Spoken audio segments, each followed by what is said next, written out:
कच्चे मकान, खेत में मेहनत करता हुआ मोहन, उसके कपड़े पुराने, चेहरा थका हुआ लेकिन ईमानदार। मोहन खेत में हल चला रहा है। अचानक हल मिट्टी में किसी चमकदार चीज से टकराता है। वो झुककर देखता है, एक छोटी सी चमकती हुई मणि। मोहन मणि उठाता है, तभी धुआं फैलता है और उसके सामने एक सुंदर जादुई नागिन प्रकट होती है। नागिन की आंखें चमक रही हैं और चारों ओर जादुई रोशनी। मोहन डरकर पीछे हटता है। नागिन मधुर आवाज में कहती है, डर मत इंसान, तूने मेरी आत्मा की मणि पाई है, अब मैं तेरी मदद करूंगी। मोहन हाथ जोड़कर बोलता है, मुझे धन दौलत नहीं चाहिए, बस मेरा परिवार भूखा न रहे। नागिन मुस्कुराती है, मणि से प्रकाश फैलता है। अब तेरे खेत में सोना उगेगा, लेकिन याद रखना, इसका उपयोग सबकी भलाई में करना। अगले दिन खेत में सुनहरी बालियां चमक रही हैं। गांव वाले हैरान होकर देखते हैं, अरे मोहन के खेत में तो सोना उगाया। मोहन गांव वालों को सोना बांटता है, कुआं बनवाता है, बच्चों के लिए स्कूल और मंदिर बनवाता है। गांव में खुशी का माहौल। पूर्णिमा की रात, खेत में चमकती रोशनी। नागिन आती है, मुस्कुराकर मोहन को आशीर्वाद देती है और गायब हो जाती है। गांव हरा भरा और खुशहाल। गांव वाले कहते हैं, सच्चा जादू तभी फलता है जब उसका उपयोग सबके भले के लिए हो। रात का समय, पहाड़ों के बीच बर्फ से ढकी चौकी। भारतीय सेना का जवान अर्जुन अपनी टुकड़ी के साथ गश्त कर रहा है। अचानक दूर से गोलियों की आवाज गूंजती है। अर्जुन की टीम चौकन्नी हो जाती है। कमांडर चिल्लाता है, सावधान, दुश्मन ने हमला किया है। धुआं और धमाके। दुश्मन गोलियां चलाते हुए पहाड़ी से नीचे उतर रहा है। अर्जुन चिल्लाता है, किसी भी कीमत पर चौकी नहीं गिरनी चाहिए।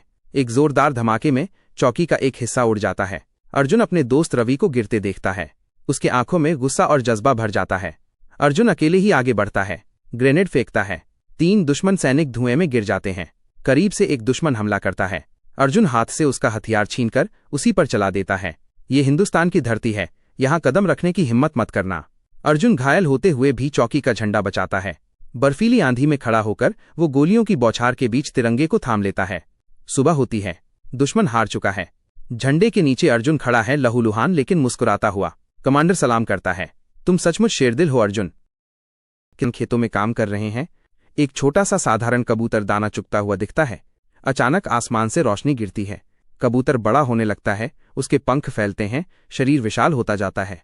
गांव वाले हैरानी से देखते हैं। बच्चे कहते हैं, अरे ये तो घोड़े जितना बड़ा हो गया। बड़ा कबूतर उड़ता है, उसकी परछाई पूरे गांव पर पड़ती है। एक किसान बड़े कबूतर की पीठ पर बैठकर खेतों का चक्कर लगाता है।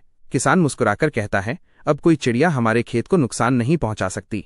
बच्चे खुशी से कबूतर की पीठ पर बैठकर दूर दूर की सैर कर रहे हैं। हवा उनके चेहरे को छू रही है। अचानक आसमान में एक तूफान आता है। जंगली बाज गांव पर हमला करने आते हैं। बड़ा कबूतर पंख फैलाकर बाजों का सामना करता है। वो उन्हें दूर भगा देता है। गांव वाले तालियां बजाकर खुशी मनाते हैं, हमारा वीर कबूतर, हमारी रक्षा करने वाला। कबूतर आसमान में उड़ रहा है। गांव वाले नीचे से हाथ हिलाकर धन्यवाद कर रहे हैं। जंगल के बीच एक विशालकाय शेर निकलता है। उसकी दहाड़ से पूरा जंगल कांप जाता है। गांव के लोग डरकर भागने लगते हैं। गांव का बहादुर योद्धा वीर अपने तलवार और ढाल के साथ शेर का सामना करने पहुंचता है। शेर तेजी से छलांग लगाता है और अपने पंजे से वार करता है। वीर ढाल से वार रोक लेता है। चिंगारियां उड़ती हैं। वीर शेर के चारों ओर घूमते हुए तलवार चलाता है। शेर बचकर पीछे हटता है और भी जोर से दहाड़ता है। आखिरकार वीर छलांग लगाकर शेर की आंखों में देखकर कहता है, मैं अपने गांव को बचाने आया हूं। वो जोर से तलवार चलाता है और शेर हारकर भाग जाता है। गांव वाले तालियां बजाकर वीर का स्वागत करते हैं। वीर कहता है, सच्चा योद्धा वही है जो दूसरों की रक्षा करे। नागौर का खरनाल गांव। एक साधारण घर में तेजाजी का जन्म होता है। बचपन का तेजाजी खेतों में खेलते हुए पर बहादुरी और सच्चाई हर किसी को दिखाते हुए। ग्रामीण कहते, ये बच्चा बड़ा होकर बहुत वीर बनेगा।